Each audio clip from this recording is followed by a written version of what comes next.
तो इधर हरियाणा कैबिनेट की अहम बैठक जारी है। हरियाणा सचिवालय में कैबिनेट की मीटिंग हो रही है। सीएम मनोहर लाल की अध्यक्षता में ये बैठक चल रही है। इस बैठक में 12 एजेंडे हैं जिनको शामिल किया गया है। शीतकालीन सत्र की तारीख पर भी चर्चा संभव मानी जा रही है इस बैठक में। इसके साथ ही रिटायर्ड कर्मचारियों की पुनर्नियुक्ति पर भी विचार जो है वो किया जा रहा है। तो जारी है हरियाणा कैबिनेट की ये अहम बैठक।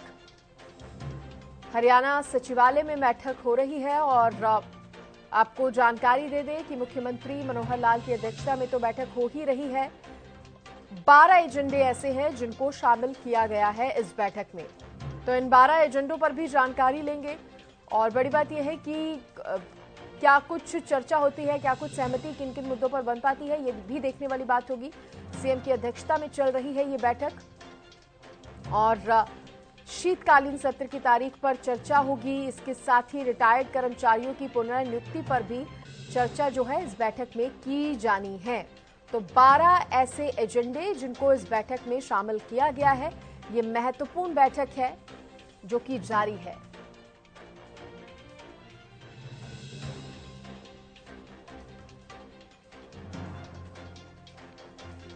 देखिए, और इसी खबर पर ज्यादा जानकारी देने के लिए विशेष संवाददाता गुलशन ग्रोवर भी मेरे साथ जुड़ गए हैं।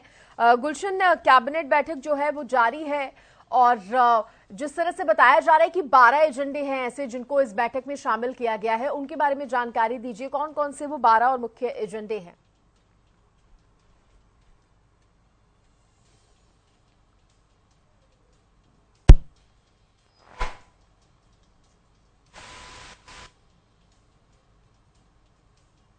गुलशन, हाँ गुलशन, आपसे दोबारा संपर्क करने की हम कोशिश करते हैं।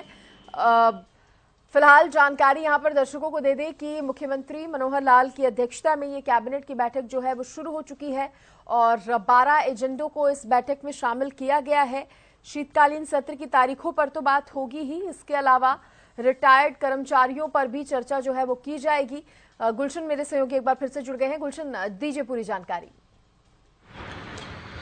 देखिए सृष्टि, कैबिनेट की बैठक शुरू हो चुकी है। मुख्यमंत्री मनोहर लाल की अध्यक्षता में हरियाणा सचिवालय के 4थे फ्लोर पर इस समय बैठक चल रही है। लगभग 4:15 बजे बैठक शुरू हो गई थी। बैठक में कैबिनेट मंत्री इस समय मौजूद हैं, चाहे डिप्टी सीएम दुष्यंत चौटाला की बात करें, इस समय अर्बन लोकल बॉडीज मिनिस्टर कमल गुप्ता की बात करें या गृह मंत्री अनिल विज की बात करें, कमलेश ढांडा की बात करें, बनवारी लाल की बात करें, इस समय तमाम मंत्री बैठक में मौजूद हैं। लेकिन बैठक में मूलचंद शर्मा और कंवरपाल गुर्जर इस समय दोनों मंत्री बैठक में मौजूद नहीं है क्योंकि दोनों के पारिवारिक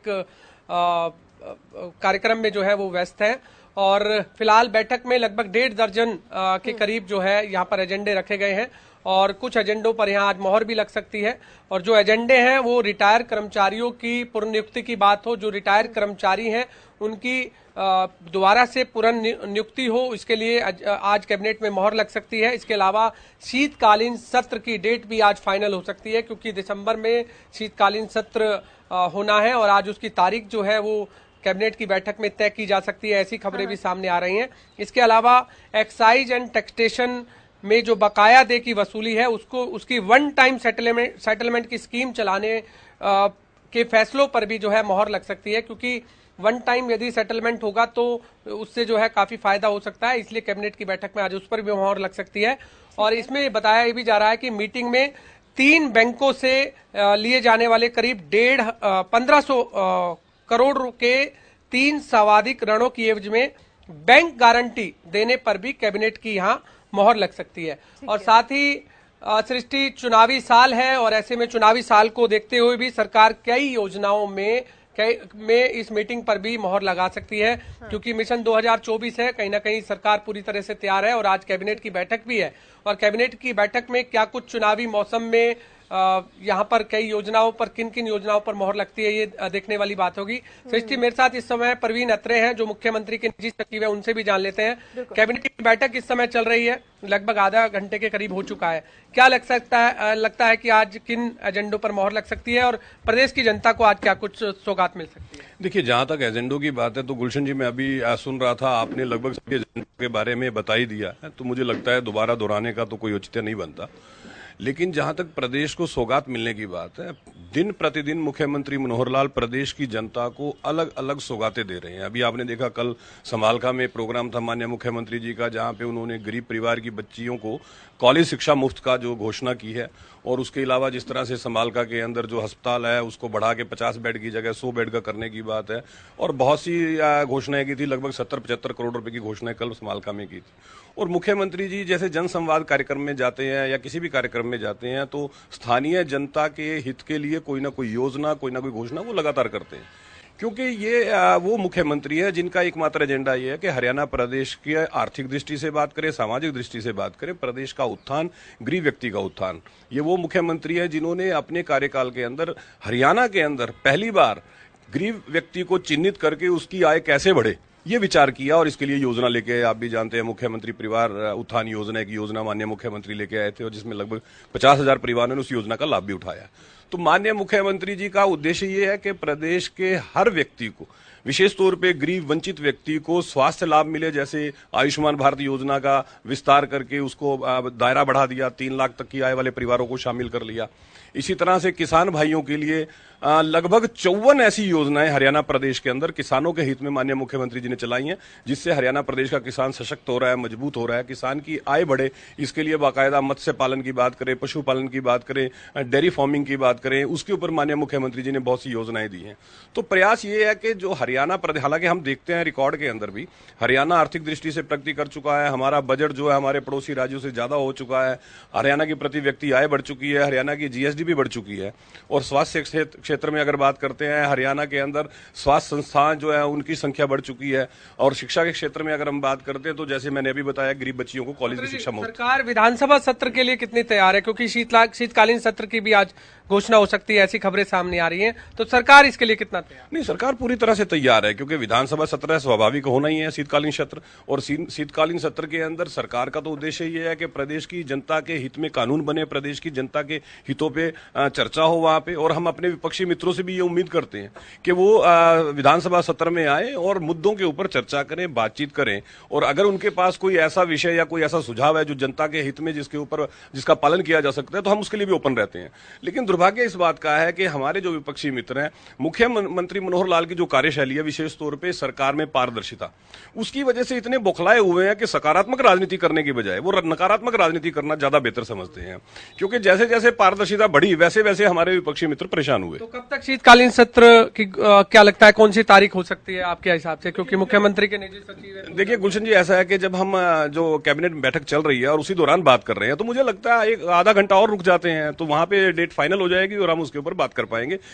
मेरा एक बड़ा स्पष्ट मानना है कि जो विषय जहां से संबंधित हो, अगर उसकी घोषणा वहीं से हो तो ज्यादा उचित है। अच्छा, ये बताइए, विपक्ष पूरी तरह से हमलावर है और विधानसभा सत्र में इस समय पूरी तरीके से विपक्ष तैयार है, तो लगता है कि सरकार पिछले सत्र में भी हमने देखा कि विपक्ष जो है लगातार हमला बोलता हुआ नजर आया, चाहे वो आपके पोर्टल की बात हो, चाहे वो ऑनलाइन सेवाओं की बात हो, इस बार भी लगातार वही मुद्दे रहने वाले हैं। और क्योंकि चुनावी मौसम भी है और ऐसे में विधानसभा में सरकार को घेरने की भी विपक्ष की पूरी तैयारी है। जमीनी स्तर पर तो वो लगातार रैलियां कर रहे हैं, जन आक्रोश रैलियां कर रहे हैं। नहीं, जहां तक विपक्ष के मुद्दों की बात है, जैसा आपने कहा पोर्टल्स के बारे में और टेक्नोलॉजी का उपयोग करके माननीय मुख्यमंत्री जी ने जिस तरह से सरकार को आम जनता की सरकार बनाया है, या जो सरकार की योजनाएं और सेवाएं हैं जैसे वो आम आदमी व्यक्ति तक, सामान्य व्यक्ति के घर तक उसको पहुंचाया। पहले तो विपक्ष जो है आलोचना करता था, लेकिन अगर आप देखेंगे गुलशन जी कि विपक्ष की जो है ना बातों में थोड़ा बदलाव आना शुरू हो गया। जो भूपेंद्र सिंह हुड्डा पहले ये कहते थे कि जी हम पोर्टल खत्म कर देंगे, हालांकि ना नोमन तेल होगा ना राधा नाचेगी, लेकिन वही हुड्डा अब ये कहने लगे हैं कि जिन पोर्टल से जनता का भला हो रहा है वो पोर्टल तो चलेंगे। मतलब हुड्डा साहब भी ये समझना शुरू हो गए हैं कि समय और तकनीक दोनों के महत्व को समझते हुए ये व्यवस्था बहुत बेहतर है, जिससे आम आदमी को लाभ हो रहा है। 5 राज्यों के नतीजों से कितना फर्क पड़ेगा हरियाणा विधानसभा के अगर चुनावों की बात करें?